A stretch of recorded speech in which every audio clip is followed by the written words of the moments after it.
Gently close your eyes.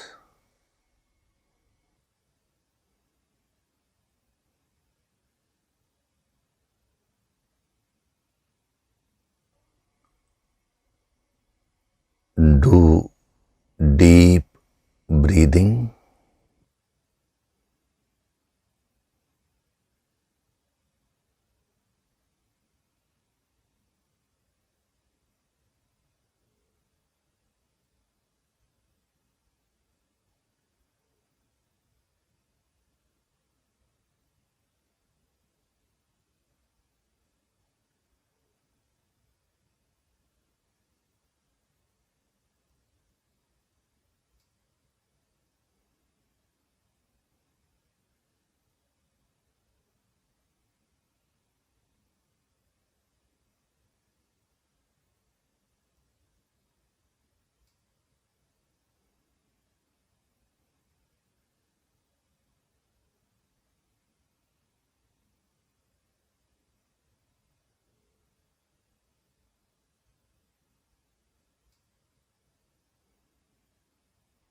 We'll chant Om once together.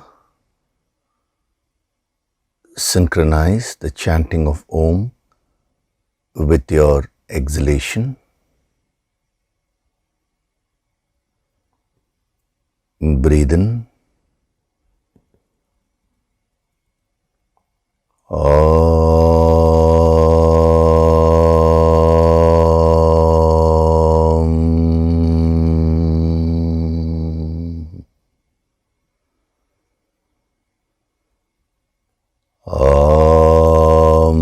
Sahana vavatu, sahanau bhunaktu, sahaviryam karavavahai, tejasvinavaditamastu ma vitvishavahay. Om Shanti, Shanti, Shanti.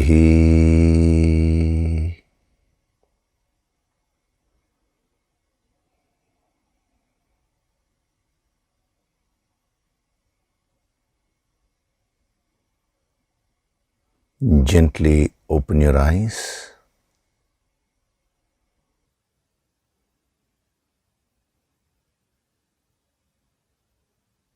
We'll chant from verses 11 to 15 of chapter 3.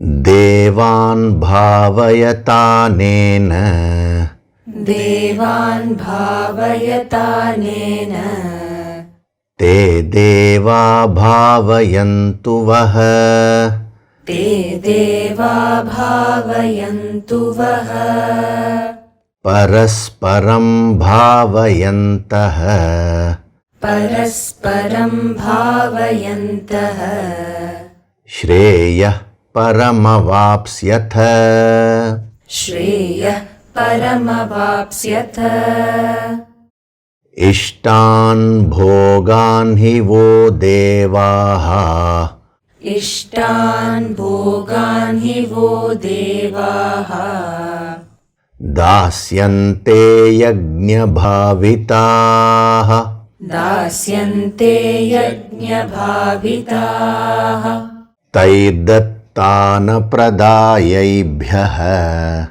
Taidattana pradayaibhyaha, Yo bhungte stena eva saha, Yo bhungte stena eva saha, Yajna shishtashinah santaha, Yajna shishtashinah santaha, Muchyante sarva kilbishaihi, Muchyante sarva kilbishaihi, Bhunjate te tvagam papaha, Bhunjate te tvagam papaha, Ye pachantyatmakaranat, Ye pachantyatmakaranat, Annad bhavanti bhutani, Annad bhavanti bhutani, Parjanyadanna sambhavah. पर्जन्यादन्न सम्भवः Yajnat bhavati parjanyah. यज्ञात् भवति पर्जन्यः Yajnah karma samudbhavah. यज्ञः कर्मसमुद्भवः Karma brahmodbhavam viddhi. कर्म ब्रह्मोद्भवं विद्धि Brahmakshara samudbhavam. ब्रह्माक्षरसमुद्भवम् Tasmat sarvagatam brahma. तस्मात् सर्वगतं ब्रह्म Nityam yajne pratishthitam. नित्यं यज्ञे प्रतिष्ठितम्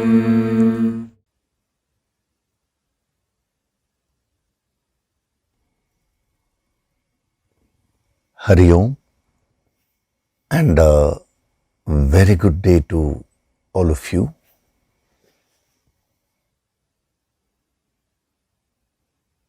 So in the last few sessions, we have been going into the depth of the Rajasic approach to Parasparam, the principle of give and take.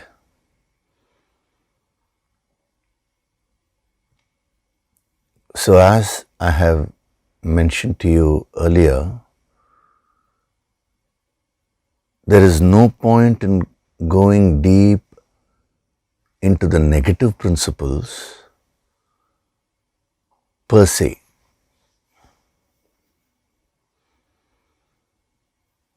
The only reason why we are going deep into the negative aspects is to discover the corresponding positive counterpart.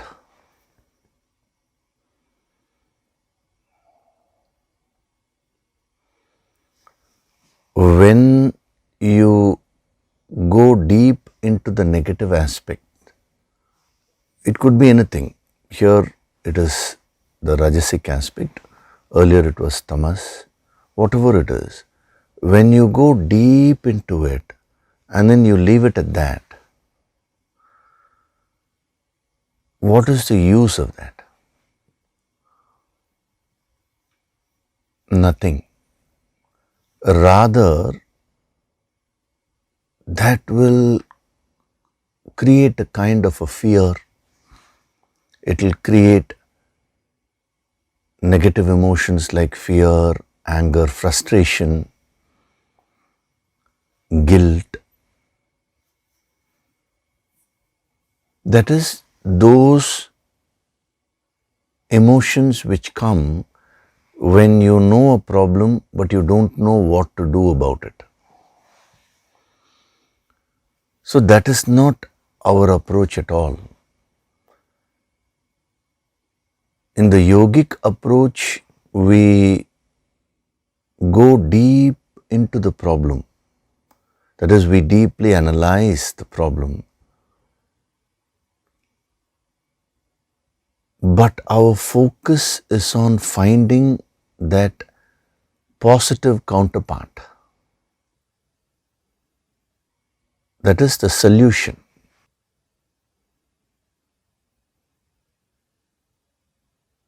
So everything in this world has its counterpart.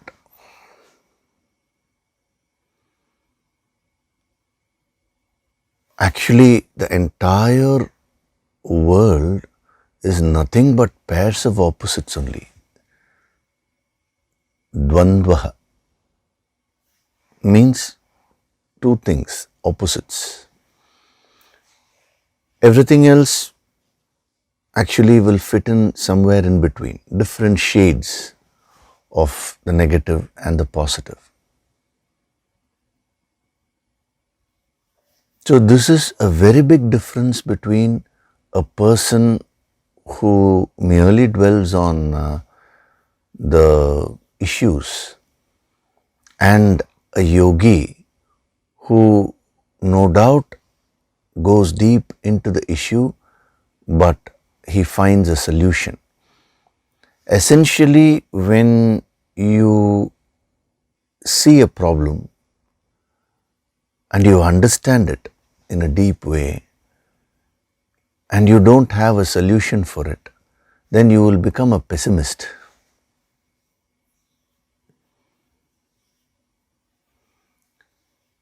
There is a big difference between a pessimist and a yogi.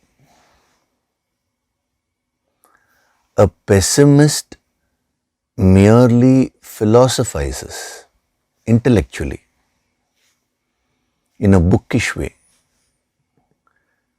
but he really does not have any solutions in practical living.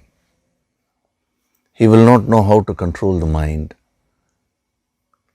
His mind will be going helter-skelter. He will not know how to handle his own emotions.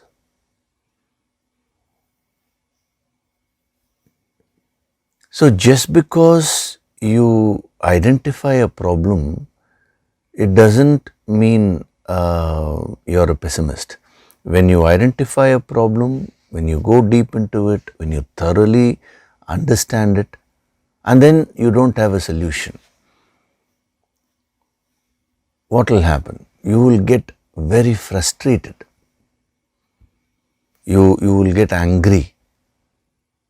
You will even become very fearful because you know, oh, this is the issue, but you don't know what to do. You will have the sense of helplessness.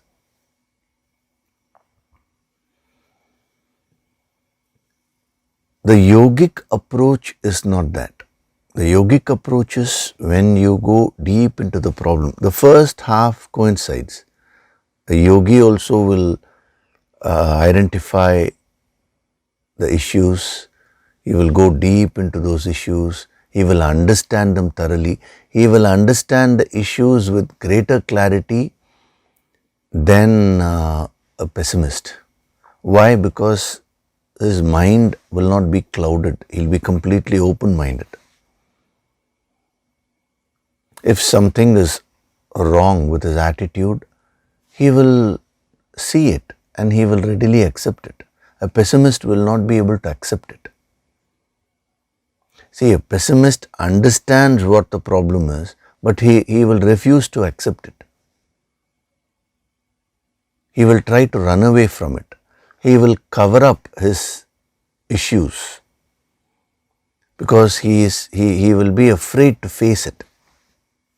Why? Because there is no solution. He doesn't have a solution. Whereas a yogi understands the problem with greater clarity, but at the same time, he focuses on locating the positive counterpart. You should understand, life is made up of dvandvas, pairs of opposites. So if the negative is there, the positive also will be there. If there is a problem, there will be a solution.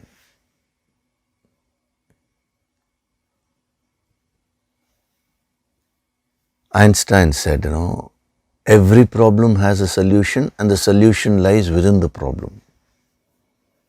When you understand the problem in its entirety, you will also see the solution. That is the yogic approach.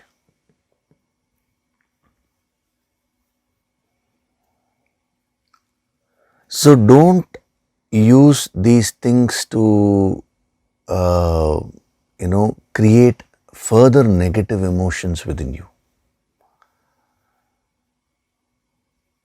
You already have enough issues.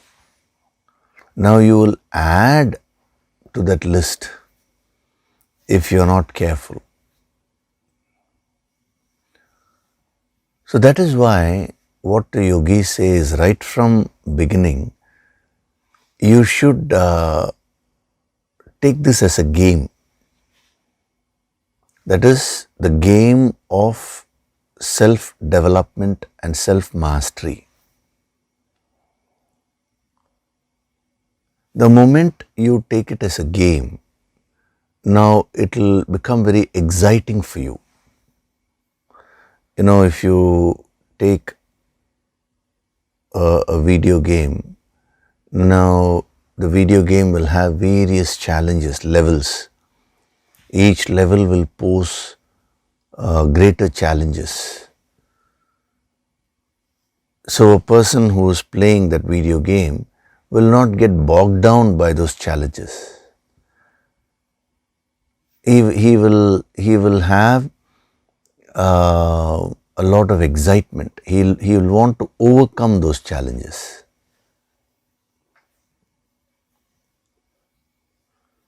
But let's say you really don't know how to play it, and you're just looking only at those challenges. Now you will get more stressed only.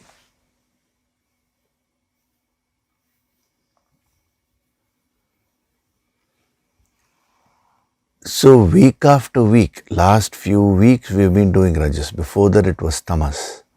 But if you have observed, a lot of caution has been exercised, wherein whenever we are going into the depth of a negative quality, simultaneously the positive counterpart has also been mentioned. We are not waiting till we go to the Sattvic aspect. When we go to the Sattvic aspect, we will go into more depth about the positive counterparts.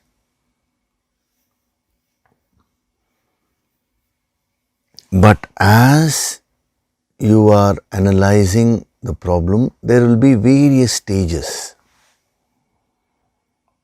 Level 1, level 2, level 3, various facets also. So we don't need to wait. Let me understand this entire problem fully. Then after that I'll look for solutions. That time will never come. By the time you understand all this, all your spirits would have gone away.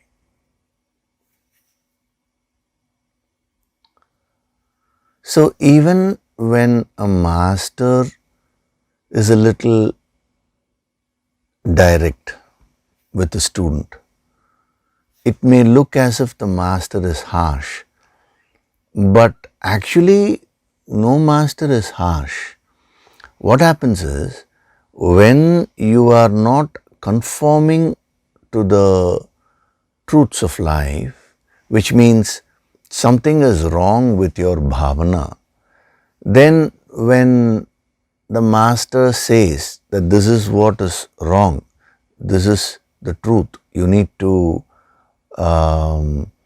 follow this. When he points out at the truth, the ego gets hurt. That's why it sounds very harsh. But a true master will have to stick to the truths. Actually, when we come to the Sattvic aspect, the very word Santaha, Sant is derived from its root Sat. Sat means truth. One who sticks to truth. We will see that. Whereas when your attitude is that of a game, that is considering this whole sadhana, this whole exercise of self-improvement, self-development, self-purification as a game, then when the master points out, see, listen, what you're doing is wrong, this is not correct, this is very dangerous, you should focus on this. When he corrects, now it will be very thrilling for you, it will be very exciting for you, because you're struggling with the issue, and here is the master who comes and says, yes, I can understand your struggle, but you do this, you will get a solution. It will inspire you. If you take it personally, which means no objectivity, then it will hurt you. There is a very big difference between taking all these things personally and viewing them objectively. When you view them objectively, you will be a sadhak. A sadhak is one who strives for self-perfection. When you view this personally, you will get hurt.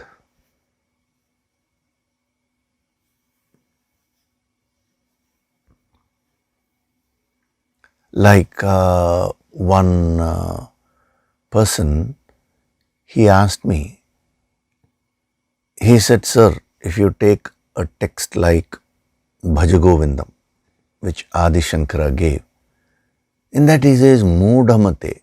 Mudhamate means ignorant person, fool. Why is he using such a harsh word? Fortunately, that person, I think he has not read the Bhagavad Gita. Otherwise, stay in a thief. The Bhagavad Gita is full of such words. And if you go to the Upanishads, there also it is there. At least Shankara says Mudaha. Elsewhere in some scriptures they say Vimudaha, which means supreme fool. And then if you go to the Upanishads level, they say Pramodaha. Pramodaha means the supremost of all the top class fools. Which means there is no translation. Why are they using such harsh words? This was his question. It's a very nice question. Now, to which I asked him back, is your problem about these people using harsh words, or is it about you getting affected by it? Let's analyze this properly. He said, I am getting affected by this, but first from their side, why should they? I said, no, they are only being factual. See, when they consider your potential as a human being, when you have infinite potential and when you are not living up to it, out of love, out of affection, they are using those words. See, when you love a person unconditionally, and you know that person has tremendous potential, but he is not living up to it. Just imagine, let's say a tennis player. He has such a great potential, and he goes to he participates in the Wimbledon tournament, and he comes up to the final. For the first time, he is going to be the challenger. The other side is the existing world champion, and this young boy who has now challenged the world champion has tremendous potential. This is just an imaginary example I am giving. Now, the day before the finals, let us say this boy goes and goes out for a late night party. He drinks, and he is not, he doesn't get proper sleep. He is awake throughout the night. And next day when he comes and plays the finals, he has that groggy feeling, because he has indulged the previous night, due to which he loses the finals. Now, what will the coach tell him? As his well-wisher, what will he tell him? He'll say, what a fool you are. Now the coach will not say that to others. He is saying this to this boy because he has that potential. Now supposing that boy gets angry.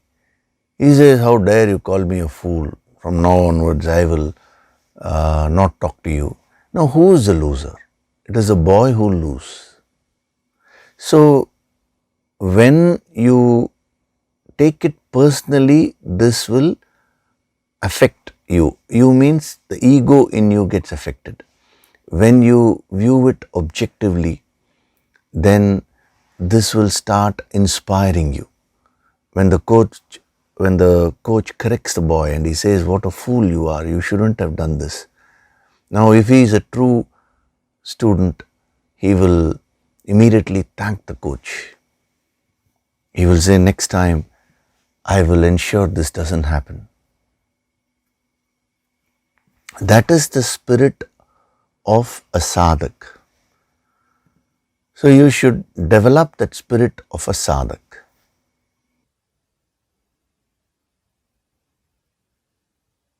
So what did we see in the Rajasic approach?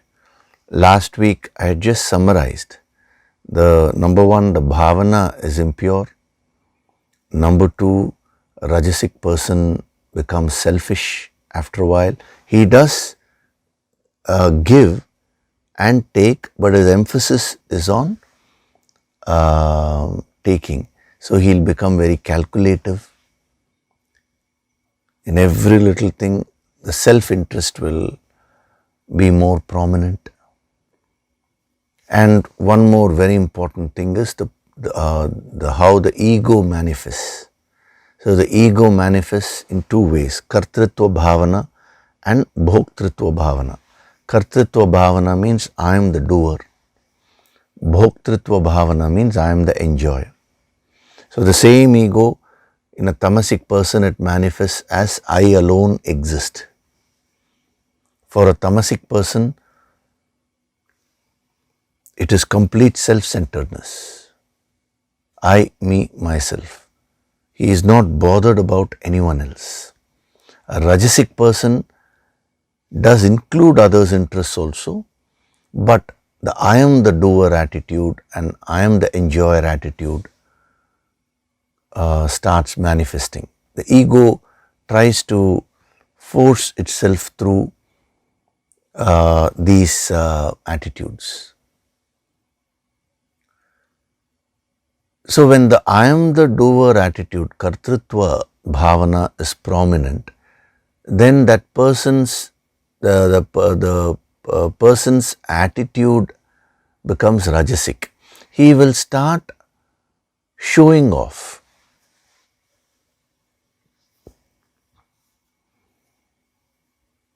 See, whenever there is a tendency to show off, remember that is Rajasic.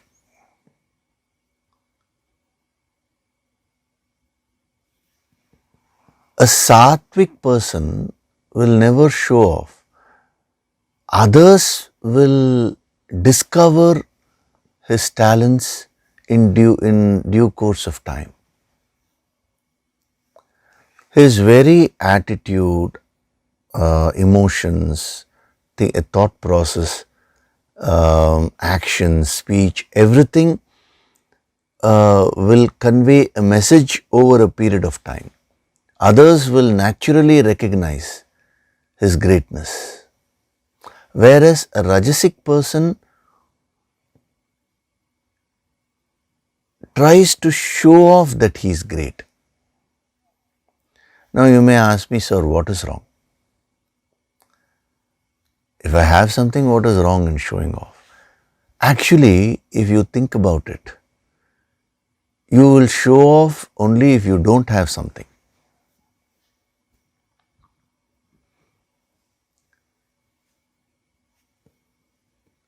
When you truly have a particular talent or skill, you will not show off.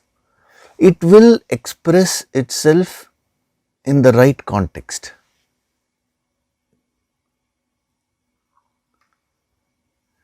This is applicable for in any field. I am giving you this tip so that you understand the play of ego with respect to Rajas, the play of, that is in the context of Parasparam with more depth. See, a very wealthy person will not show off his wealth. To the extent you feel a lacuna, to the extent you don't have something, then you have to make up for it. Therefore, you show off with the idea of impressing others. A very knowledgeable person will not show his knowledge. It will anyway come to be known. People will recognize it. But he will not put in any special effort to impress others. So, wherever there is sattva, there will be no show off.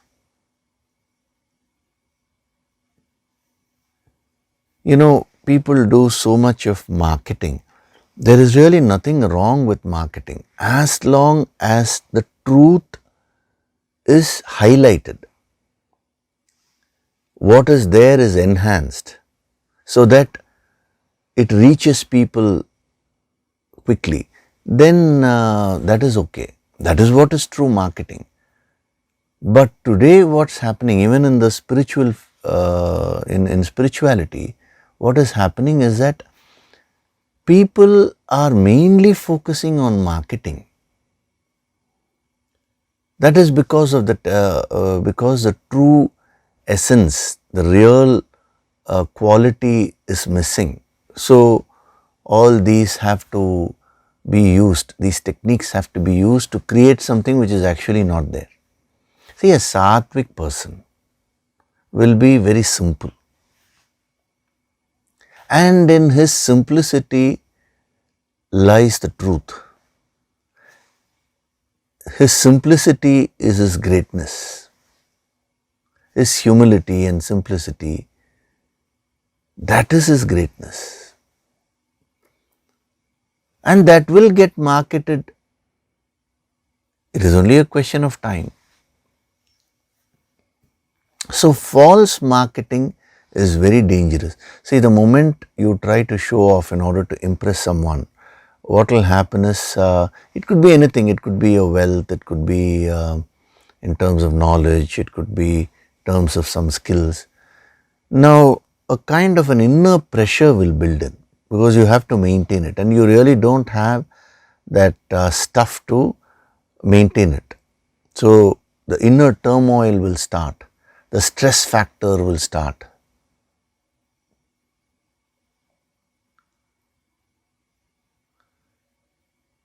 In Tamil, there are two wonderful proverbs which illustrate this principle. The first one is Kurai Kudam Kutadum, which means that vessel. Kudam means the vessel, no? That vessel, Kurai Kudam means that vessel which is not full, that is, let's say it's half full or there is a lacuna there. Kurai Kudam Kutadum, that will dance, he says. It will make the maximum noise. Even in English is there, no? Empty vessels make the most noise. And then there is another proverb also, which actually defines that aspect of sattva. Nirai Kudam Tadumbadu, which means the vessel which is full will not shake so much. So, Kurai Kudam Kutadum, The word is so beautiful, Koottadu. Koottadu means will dance. That is, see, it's a poetic expression. They're talking of that showing off, wanting to impress. Whereas Nirai Kudam Talumbadu, a person who genuinely has the skill, has something in depth. Now, Talumbadu means there will be no oscillations. That person will be very balanced. This reference to Sattva.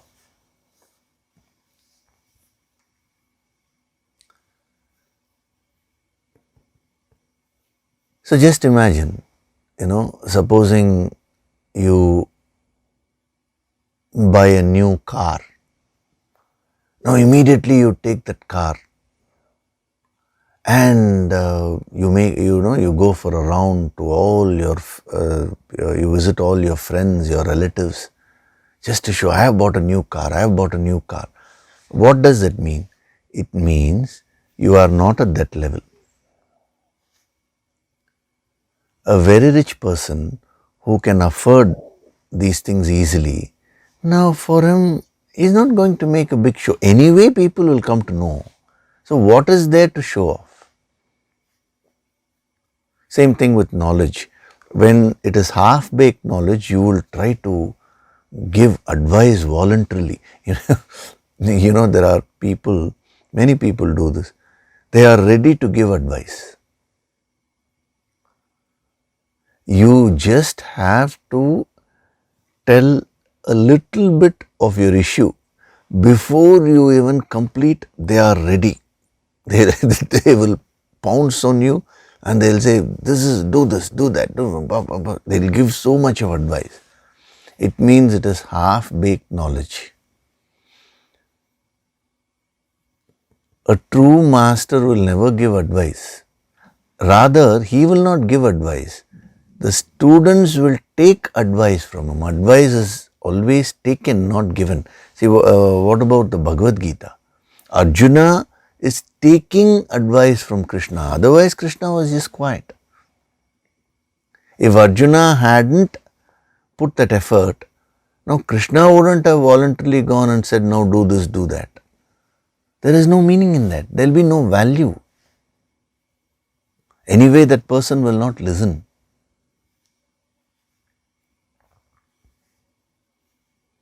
So even when it comes to, let us say, performance of some puja, some ritual and all that, a Rajasic person will show off, will flaunt. I am the greatest devotee of God.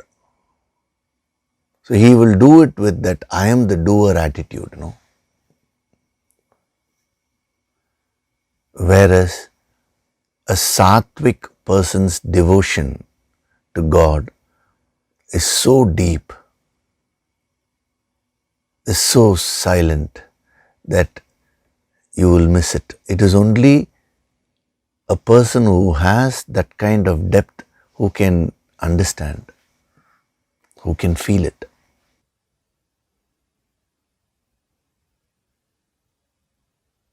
So, Kartrutva Bhavana will lead to show off attitude or flaunting, whatever little you have in order to make up for what you don't have. So remember this. So it's very easy for you to find out. So if you have this habit of impressing others, if you have this attitude, then understand that it's a weakness. It means you're not having that skill or that stuff truly. A great thinker said, a stone that is fit for the wall will not lie on the ground. It's a beautiful statement. If you're truly, truly talented in something, at some point of time, people will recognize it. It may be just within your circle, but that will happen.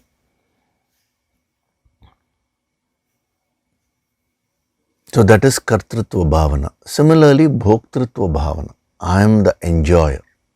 So what happens is when the stress is on the fact that I am enjoying, actually you don't enjoy because your focus is not on the source of the object of enjoyment. Rather, it is on you. So the enjoyment factor reduces. So you will only be excited. See, there are some people who are so excited about going through an experience that when the actual experience comes, their excitement is so high that they will not be able to enjoy it. Have you observed that? It could be a trip somewhere, a holiday trip, whatever it is. If you are over excited, you cannot enjoy it. A sattvic person enjoys everything in life in a calm way. People think sattva means no enjoyment. No. No enjoyment means it's tamas. If you can't even enjoy the world, how can you enjoy the bliss of the infinite?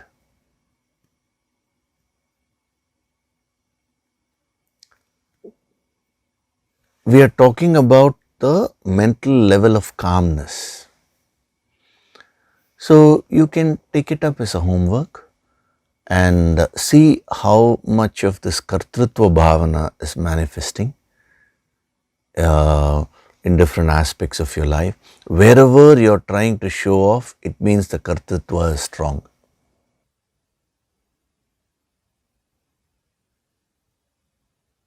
Many a times when a student goes to the master,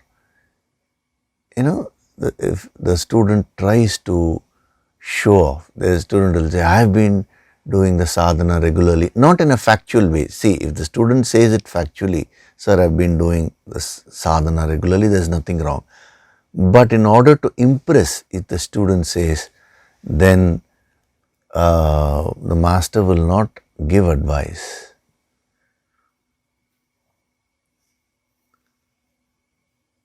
See, when you go to the master for advice, what will be the first thing he'll ask you? Are you doing your sadhana properly? So now you know that. So what you try and do is you manipulate. Just before going and asking him, let us say for 1 week you do the sadhana or for a few days and then you go there. So that you can say, yes, I am doing the sadhana properly when he asks. You think these kinds of manipulations will really work? It will not work.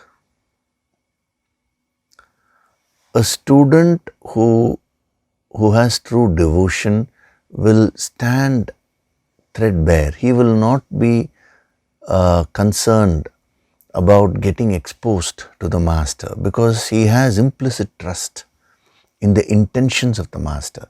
He knows everything which the master says is only for his good. So what is there to hide?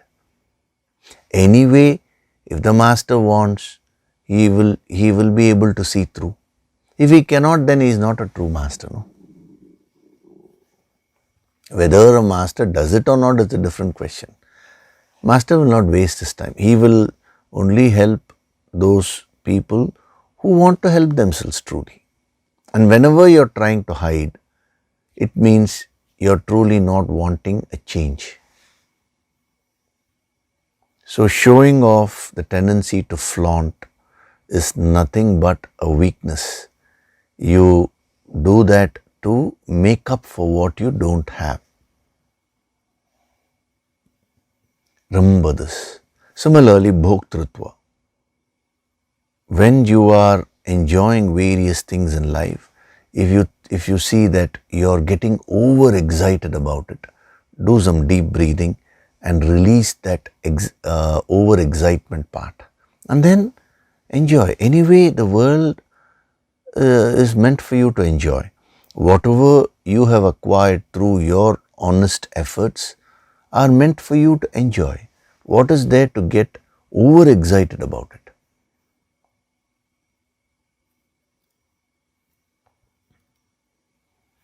So this is the kartritva and bhoktritva. So those impure ones who cook for the sake of themselves, Atma Karanat, they eat sin. Bhunjate papaha. They become more and more stressed in life. So now we will go to the sattvic aspect, which is actually the first line. So having thoroughly understood what is a tamasic aspect, then what is a rajasic aspect with respect to parasparam, now we will see what is the sattvic aspect, which is the right approach. What is he saying in the first line? Yajna Shishtashinah Santah. Santah means the virtuous people. We have translated it like that. See, these words are so multidimensional in nature. So, to translate it perfectly is not possible. But we have used the yogic approach to translate to give a clue. So, the virtuous people, Santaha, what do? Yajna Shishtashinah. The virtuous people who eat the remnants of sacrifice. Yajnasya Shishtam Ashnantite.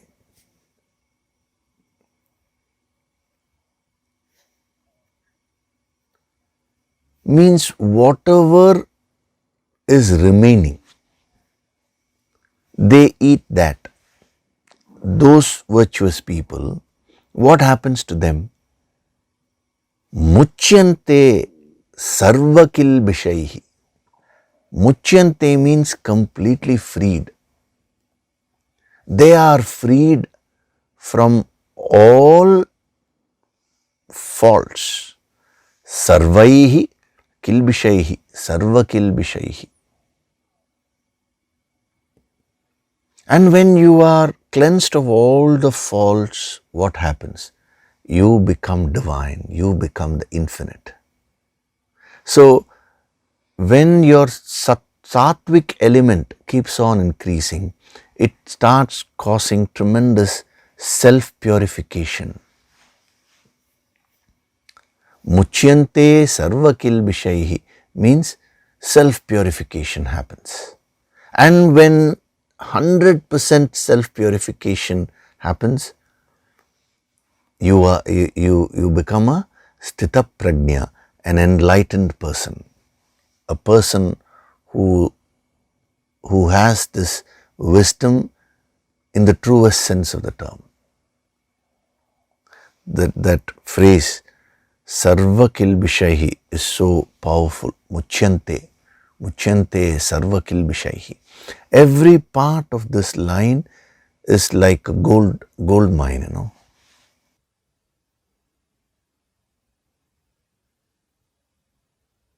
Every part actually reveals something very powerful to us. And if we pick these messages, real gold, real diamonds, and if we practice them in our lives, if we absorb them into our system and start practicing, this is what will happen. Muchyante sarva kilbishaihi. You will be freed from all faults. How powerful it is. So on one hand, he is telling you what you should do. The virtuous who eat the remnants of sacrifice, that actually tells you what you should do. And he is also telling you what will be the effect of your sadhana. That is, you will be freed from all faults. So he is giving you the cause, he is also giving you the effect. So if you want the effect, you should now invest your time and effort in the cause.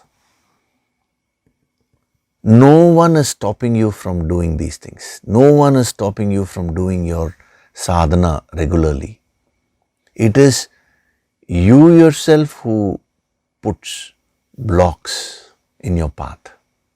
You put blocks.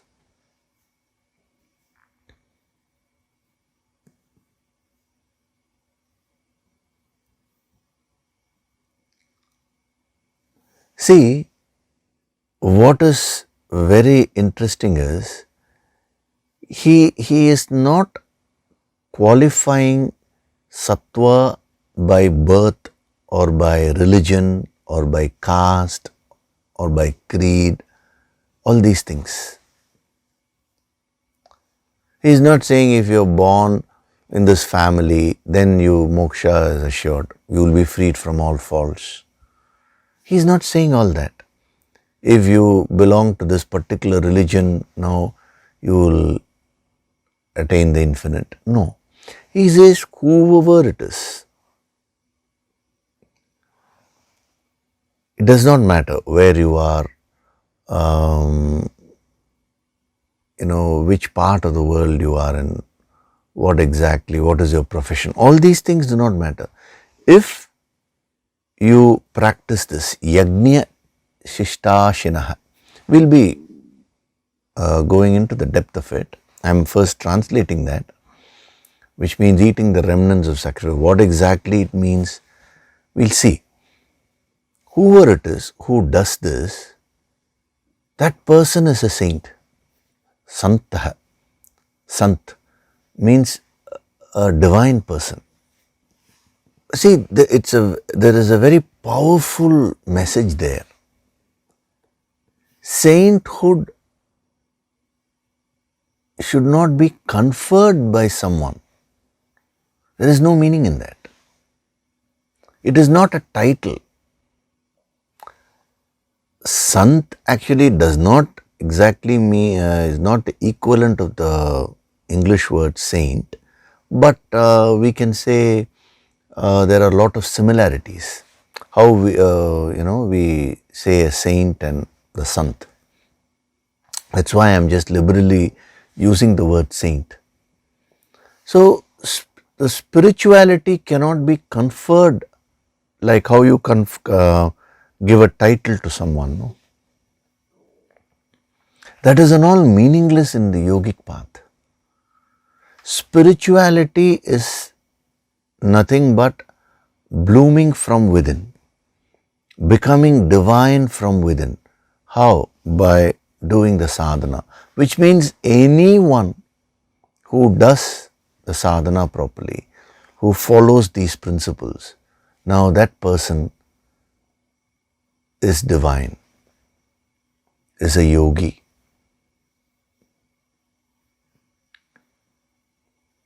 So there is nothing like, people have these wrong concepts that by birth some people are superior, some people are inferior. No way. How can the birth determine whether a person is spiritually developed or not?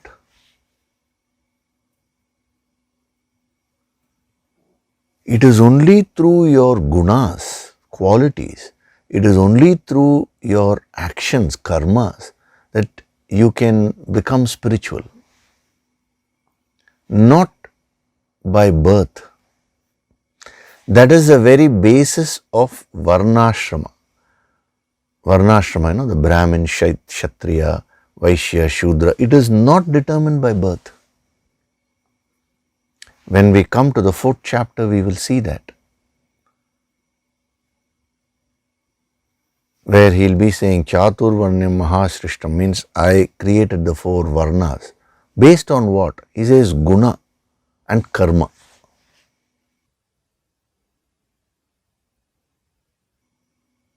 Guna means qualities, karma means actions, not on birth. He doesn't say janma. See, that basic misunderstanding has led to so much of confusion regarding Sanatana Dharma, regarding this ancient wisdom. In the Sanatana Dharma, they never talk about superiority in terms of birth. I am talking of the original yogis, the true principles of Sanatana Dharma. There could have been a lot of false teachers or false yogis who may have misinterpreted these things. We are not talking of that.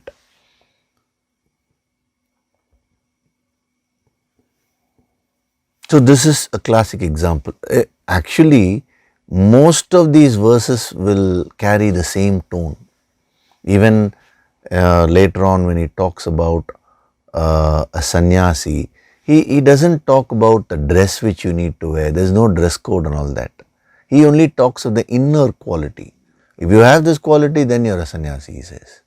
You may wear any dress you want. You may be born anywhere. So true knowledge, true wisdom, that was respected in the good old days.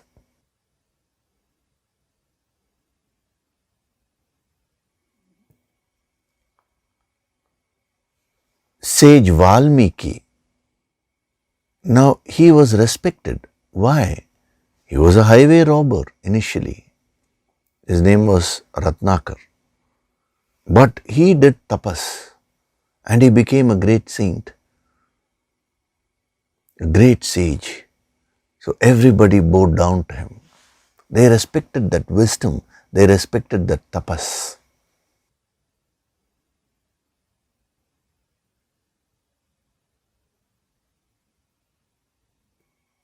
Vishwamitra, his name was Kaushika, he was a king, highly rajasic, But I'm not getting into the full story. I have mentioned it in some other context. But the point is, he got on to do so much of sadhana, tapas. And he became a Brahma Rishi. He got the experience of Brahman. And he was respected for that worldwide. Vishwamitra literally means a friend of Vishwa, the entire world. Means he had that universal love, unconditional love to everyone. That's why he was called Vishwamitra. So these things have to be properly understood. That is why the yogis say that divinity is your right. They say it is your birthright. Why? Everybody's birthright.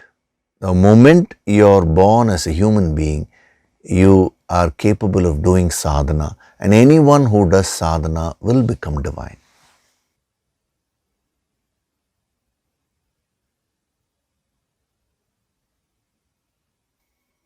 So, yajna shishtashinah, those who eat the remnants of sacrifice, santah, those virtuous people, muchyante sarva kilbishaihi, they are freed from all faults.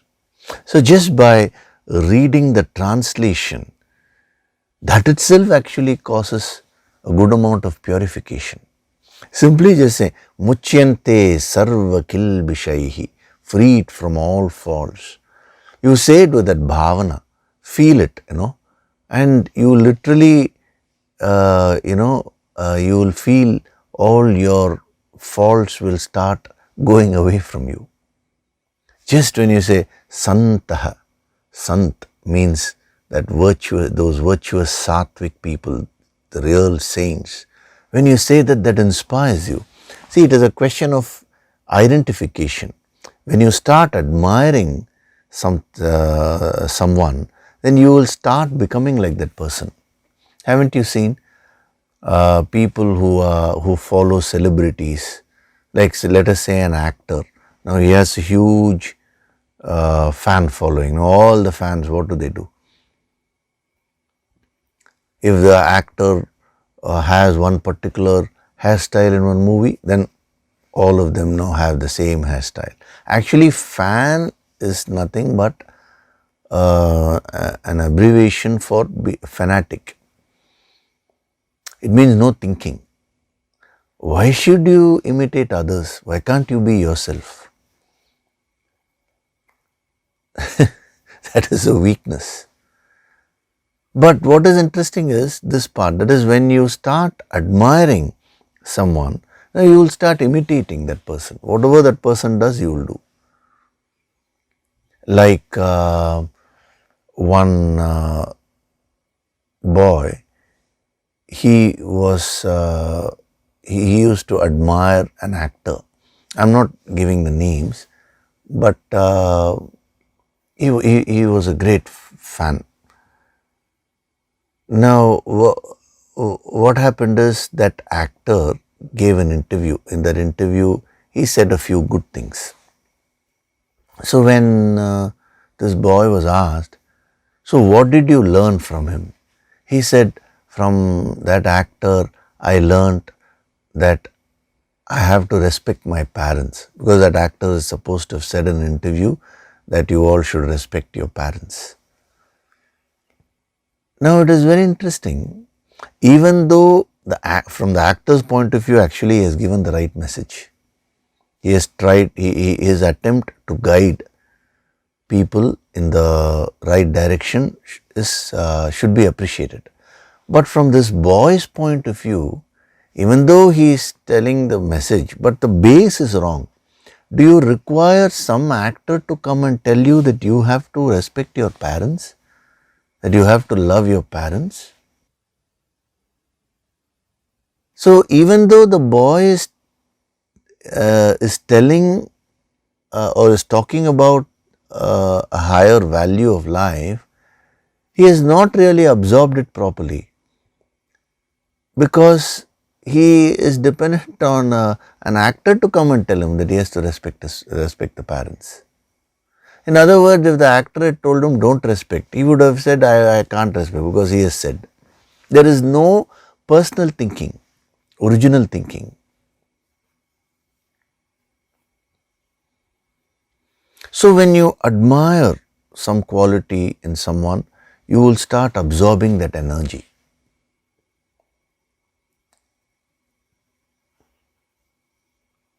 So when you start admiring the sattvic aspects which he is spelling out so beautifully, now you will start acquiring that. That is why I am spending some time in making you get inspired even before we go into the deeper principles, just by staying with the line and the translation. I'm trying to make you absorb that energy in a general way, because you will get into a state of admiration, and when you admire sattva, you will become sattvic. The more your admiration, the more you will start absorbing that energy.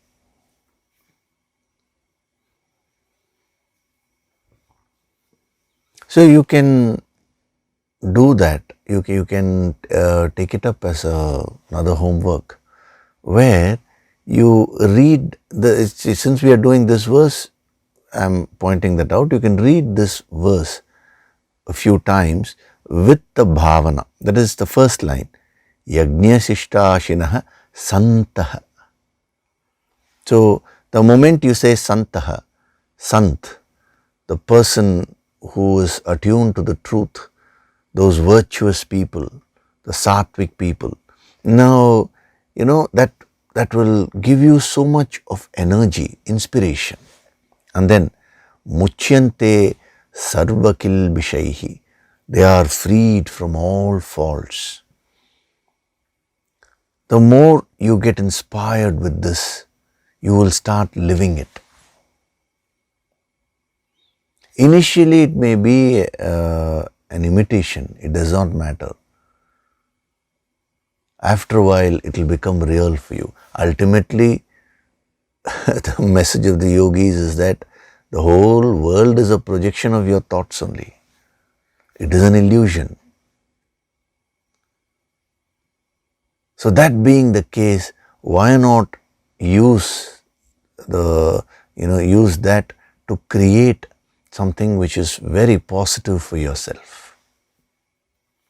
Why is it that the yogis say that start seeing good qualities in others?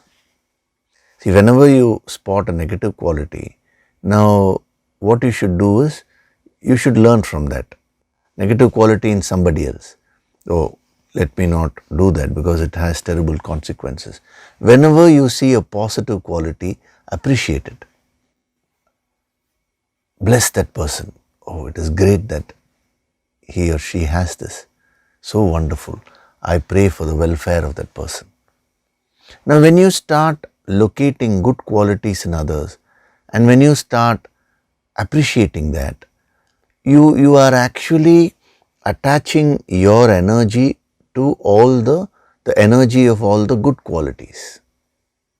Slowly, slowly, you will start absorbing those qualities and you will start living them. This is a very simple sadhana. Simple, but very deep and profound. It is so simple that you don't follow it. Sometimes when something is extremely simple, you will not have any value for it,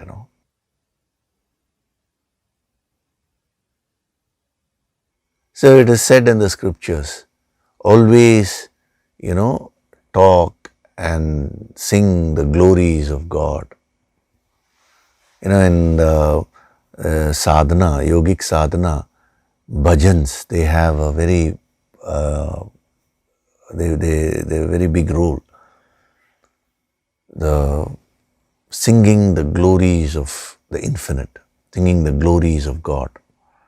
That's why even in the Yoga Sankirtan sadhana material, the music part, the music has been chosen as a tool. Why? Because when you start singing the glories of God, of the infinite, slowly, slowly, you will acquire all those. All those things will become a part of you. You will become divine.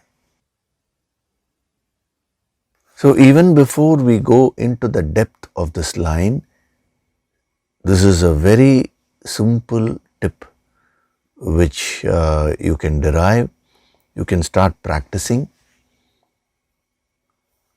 That is, start looking at the goodness in others and start appreciating them.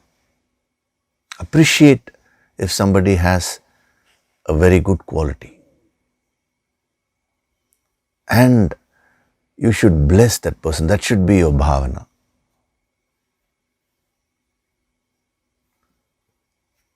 I mentioned, was it in the last session or session before that? We focus so much on the negative things which are happening in the world. Even the social media is used to spread a lot of negative things. Now, constantly if you're focusing on that, what happens? Your energy gets attuned to those negative things. So the Siddhas say that you are living in this universe, Brahmand, but they go one step further and say the Brahmand is there within you. The universe is within you. You are in this universe, that is simple to understand, but the universe is within you. Now, if you do a lot of tapas, you can understand the truth of what they are saying.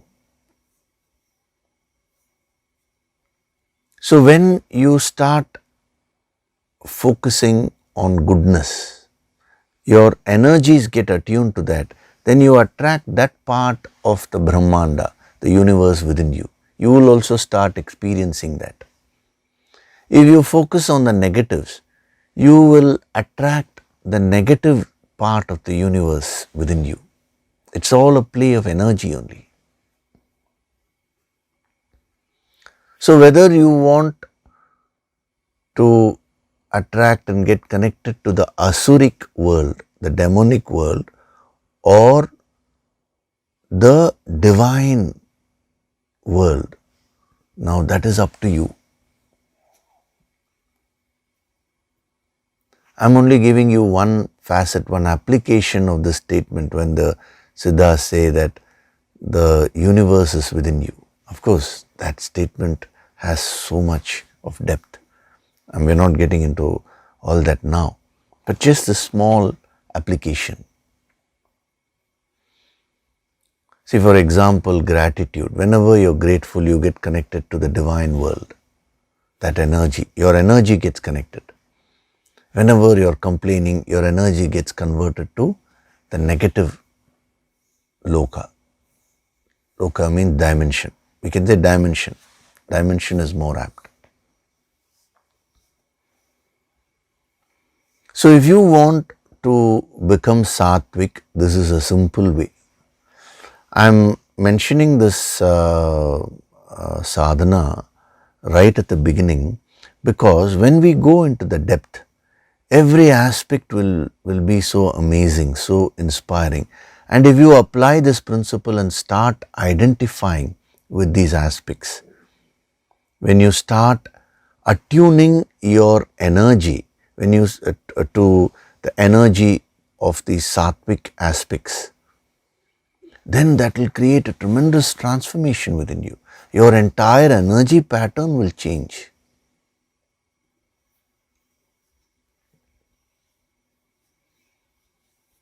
You know, there was one great Siddha. Now, he had a lot of powers and, but he was very humble. And someone asked him, Sir, what sadhana did you do? Whenever, during your sadhana days, you used to, I'm sure, you used to feel low or a lot of challenges you would have faced. So what was your method of coming out of that?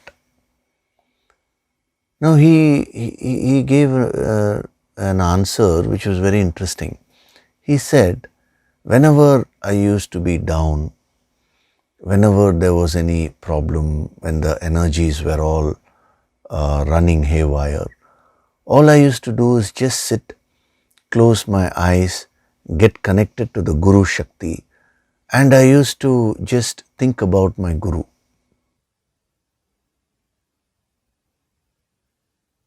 And within a few minutes, when I used to think, when I surrendered to the Guru Shakti and when I used to think about my Guru, my energies used to get connected to my Guru's aura,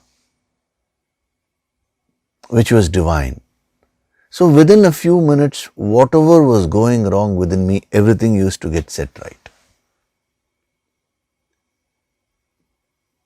It's an amazing application of the same principle. See, you can apply this endlessly anywhere. Dattatreya, Bhagavan Dattatreya, who was the manifestation of the three powers of Brahma, Vishnu and Maheshwara. All three got together and Dattatreya was born. Just imagine, what was his power? But what did he do? He was so humble that he refused to consider himself as a guru and all that. But he is truly the guru of all gurus. And when a king asked him, Sir, please teach me. He said, I don't know all that, but I have been a Nitya Shishya, eternal student. I have learned so much in life and I can share that with you. He said, I have so many gurus, upagurus. He mentioned about 24 upagurus. See, the person from whom you take guidance should be only one. That is a guru. Upagurus means you can learn from anyone, generally in life. So he said, from the bee I learned something, from a hunter, when there was a hunter who had his aim taken at his target. At that time there was a wedding procession which was passing by. So much of noise was there, but the hunter was so focused. He was just focused on his target. From him I learned that we should be focused on our goals, irrespective of the commotion which is happening outside, the commotion of our circumstances. Like this, he said, 24, he mentioned 24, but that list can be endless. So what is that principle? Just identifying with a good quality, with a positive quality in others. And everyone will have at least one positive quality. They'll have more, but I'm just saying at least one. Why can't we focus on that? Then every second, your energies will start getting purified. Your mind will get purified.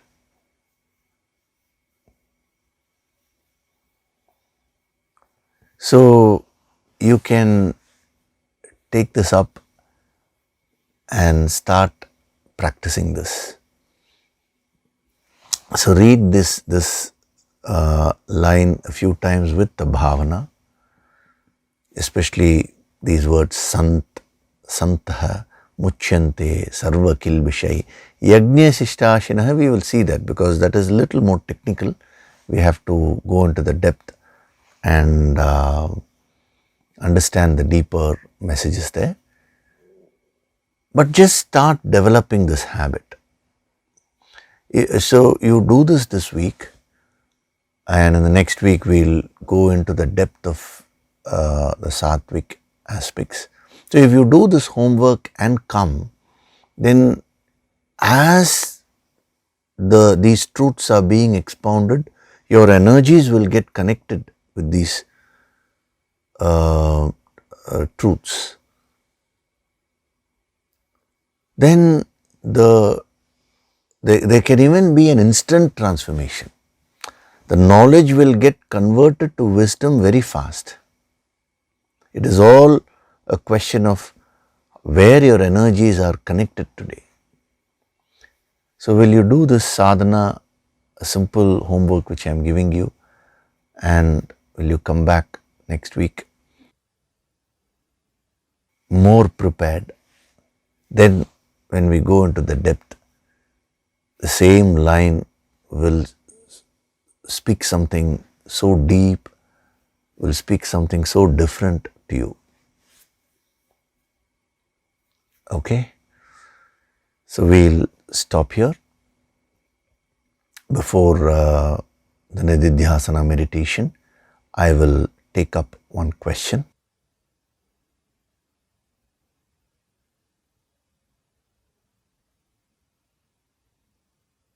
Namaskaram Yogishri. I had a query regarding wishing well for others and feeling happy. As you had mentioned, we need to practice in small ways and slowly we will get into that habit. So how do we know we are getting better every day? This is the first question. Also, how to develop objectivity at home? This is a practical question because you can practice objectivity anywhere else. Many people have told me, sir, but home, most difficult, especially with my partner, with my children and all that. Is it really possible? Some people ask, we'll see that. So it becomes increasingly difficult this to practice objectivity at home. How to strike the balance when you know it's not right on certain things? Do we have to let go of things? Very practical question.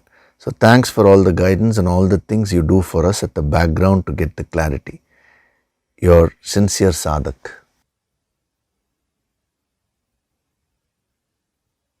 Now basically you've asked several questions.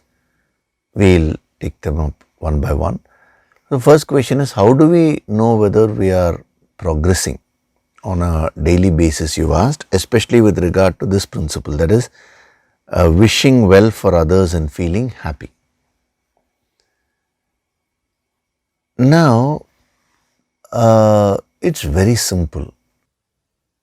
Whenever you wish from your heart, when you wish for the welfare of others, that will make you so happy. You will become so light. You will feel so light. Like I mentioned, no, the energies, the Brahmanda, the universe is within you. So your energies will get connected to the divine world and you will start feeling very happy. Whereas if you're just doing lip service, you say, oh, I wish for the welfare of others, but you're from a heart level, you're not really practicing that. Now, your happiness level will not be high. You will be very agitated. That is a simple way of finding out whether you're progressing or not. And then the next thing which you've asked is about practicing objectivity at home. See, whatever yogis say is just the reverse. It is not difficult at all. See, that way any skill is difficult when you try to master it.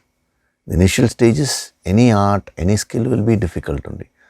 But basically, how do you consider your home, that is your family? The yogis say that the family is the best place where you can do sadhana.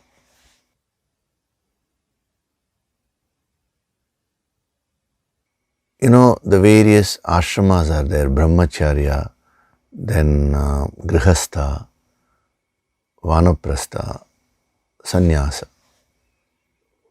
Brahmacharya, it's loosely translated as celibacy.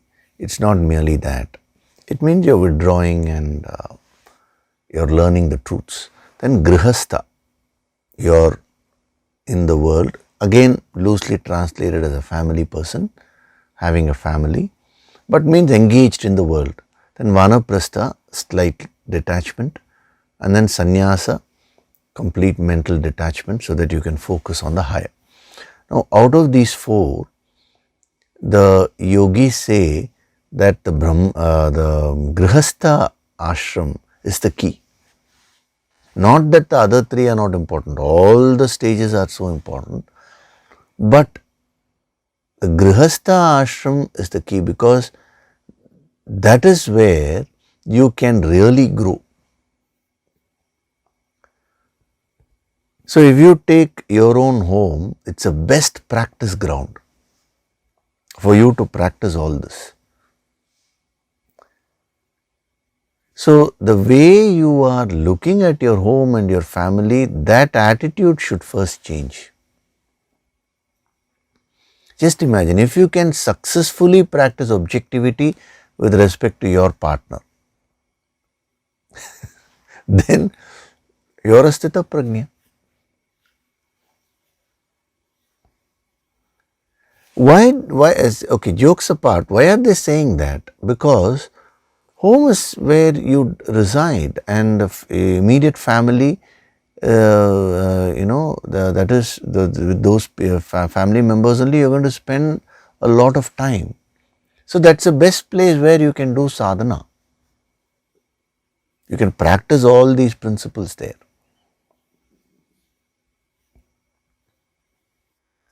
So when it comes to objectivity, you're asking a specific aspect. So I'll address that. You're asking how to strike the balance when you know it's not right on certain things, in certain things. Do we have to let go of things? That is, let's say your family member is doing something which is obviously wrong. Now your question is, how do we practice objectivity? Does it mean that I just allow that to happen?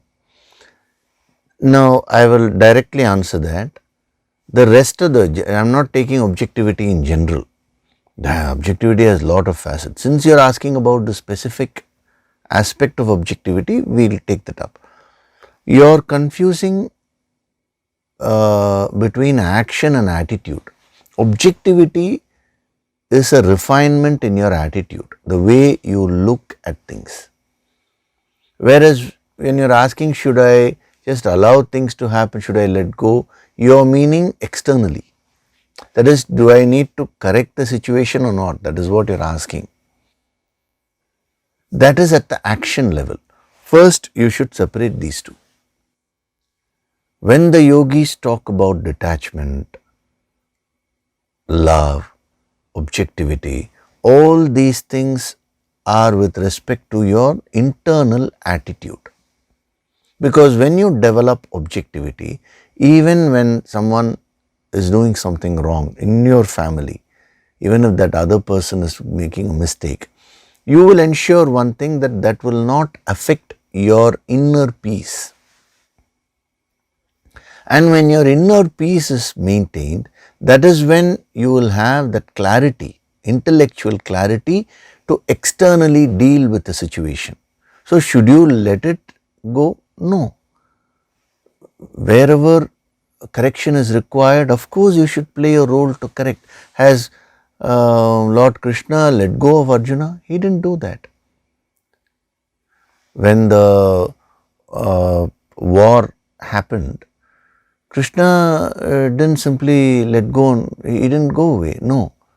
He played a role, active role. Without Krishna, the Pandavas wouldn't have won the battle. So, corrective measures need to be taken externally wherever required. But you have to take those corrective measures in an objective way. In certain areas is better to leave it off. That's where you require clarity. Sometimes leaving it off will correct the situation better. Sometimes actively participating, being forthright, that may correct the situation. Sometimes being very soft, an indirect method will correct the situation. Which method will suit best? That depends on the situation. But how do you get the clarity? It is through objectivity. So, it may be difficult in the beginning, but it is possible. The more objective you are, the better you will be able to serve your own family. If a family member is misbehaving and you are agitated about it, the capacity to handle that person now reduces. Let's say your partner is insulting you for no reason. Supposing you have done something very foolish and therefore the person is talking in a harsh way, then you need to correct yourself first. But I am saying for no reason, if a person is very rude to you, that person is wrong, Now, if you are agitated about it, if you get affected, then you cannot handle the situation. You will just keep quiet, you will silently suffer. I know many people, they silently suffer in a relationship. That is not good. And then suddenly one day it will just burst. You will lose yourself in anger. Both these extremes will not help you to solve the situation. Whereas if you are objective, now you will ensure that that person's behavior is not interfering with your happiness or inner peace, number one. So this is the first point. And then once you're happy, now you're in a better position to handle the situation. How should I now handle this person? Of course, you should speak up for yourself. Speaking up for yourself doesn't mean fighting. What psychology should I use? Should I tell that person directly? Should I tell the person in an angry way? Nothing wrong. You can use your anger as a tool sometimes, but you should not get actually affected. Or should I use some other indirect methods? It all depends on the psychology of the other person. So, don't confuse action with attitude. If you practice this properly, whatever is difficult for you in the initial stages will become very easy later on. Okay, so I've taken some extra time to address the specific point which you've asked. You think about this, and if you have further clarifications, come back, even other sadhaks, because these are all very, very practical tips which are being given, which you can directly apply. Okay, so now we'll do the Nididhyasana meditation. Gently close your eyes.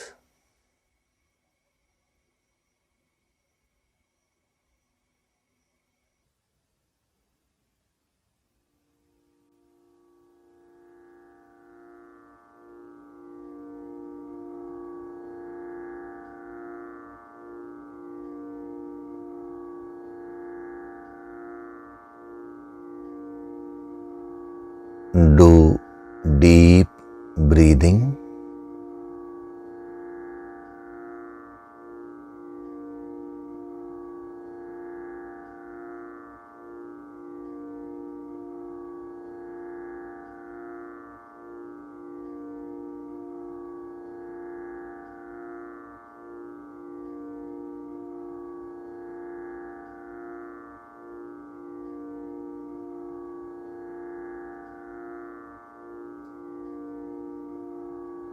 With every breath,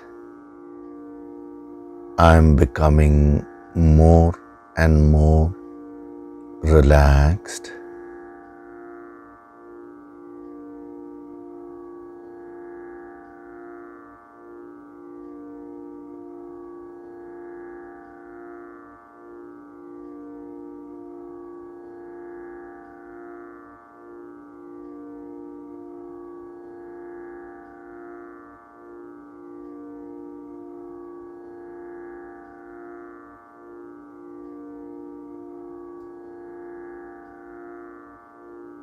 Feel the divine vibrations of the higher Shakti.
With every breath, I am going deeper and deeper into myself.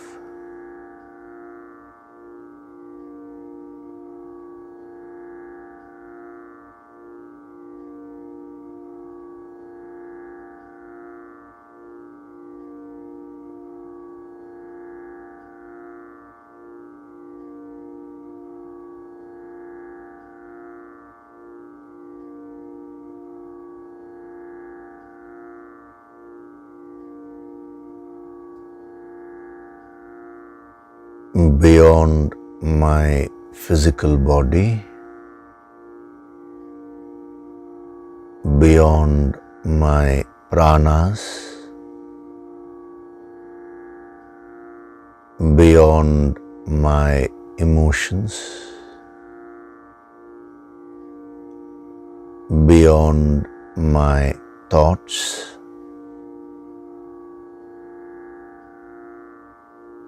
lies my essential self.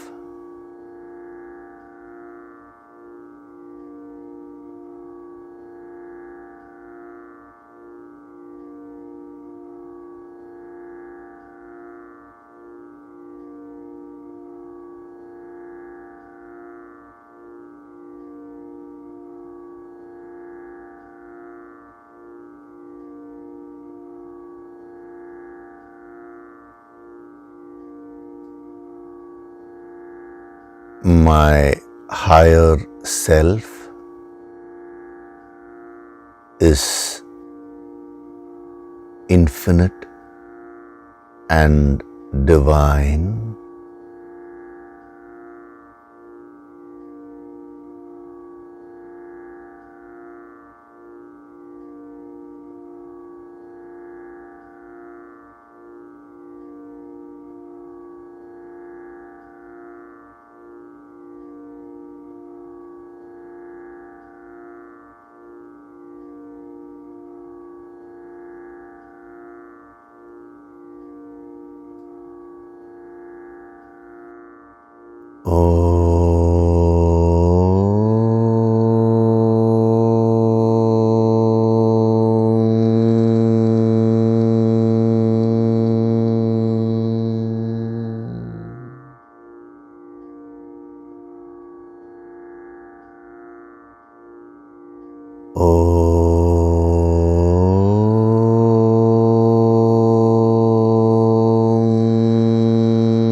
From this moment onwards, I choose to connect my energy with the positive.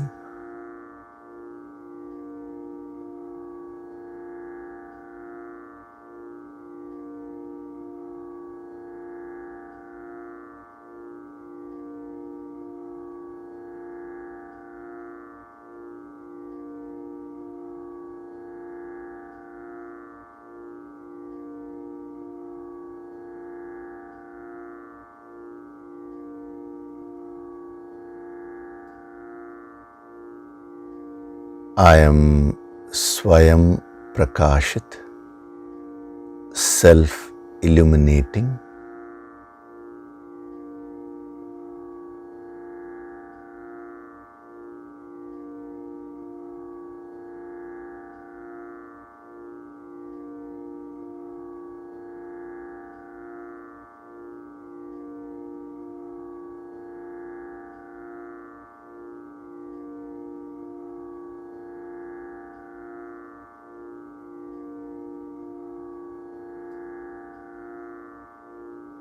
Offer your gratitude to God Supreme.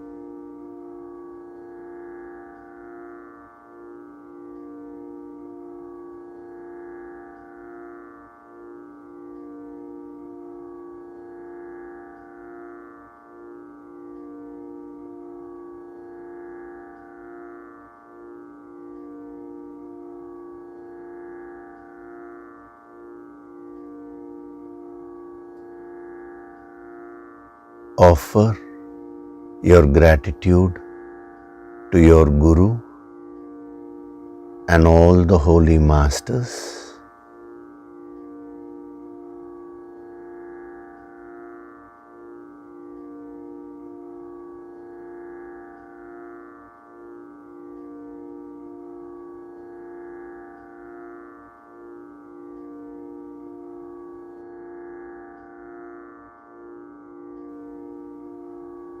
Wriggle your fingers, your toes, Open and close your palms a few times. Rub your palms together to create a warmth.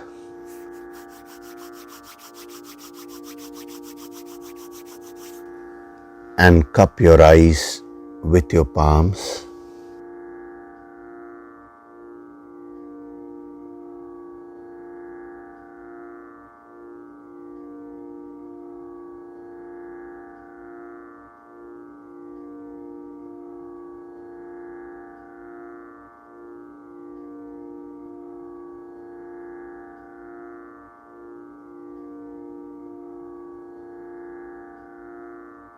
Gently rub your eyes, your cheeks,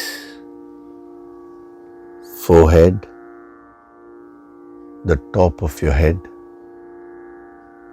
the back of your head, your neck,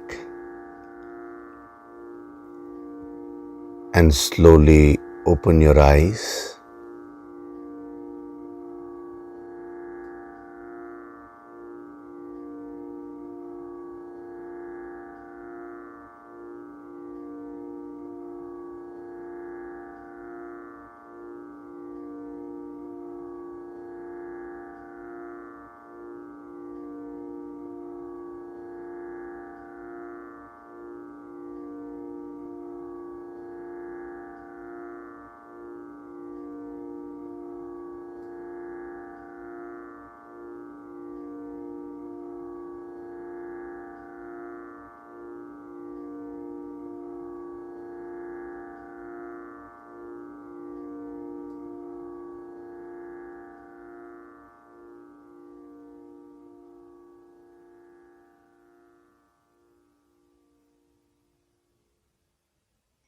Welcome back.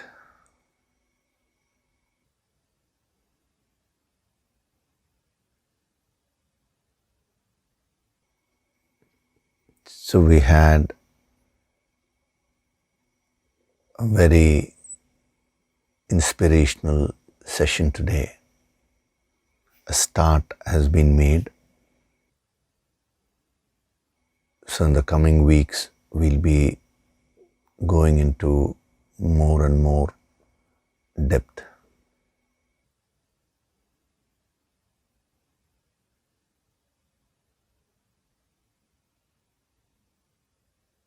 It is up to you to absorb as much as possible. Don't keep giving excuses why you are not able to follow all this. A sadhak doesn't keep giving excuses. Rather, a sadhak is one who finds solutions. If you're unable to practice something, find out why. If you have any doubts, you can always ask. Bring that intention. That is the key.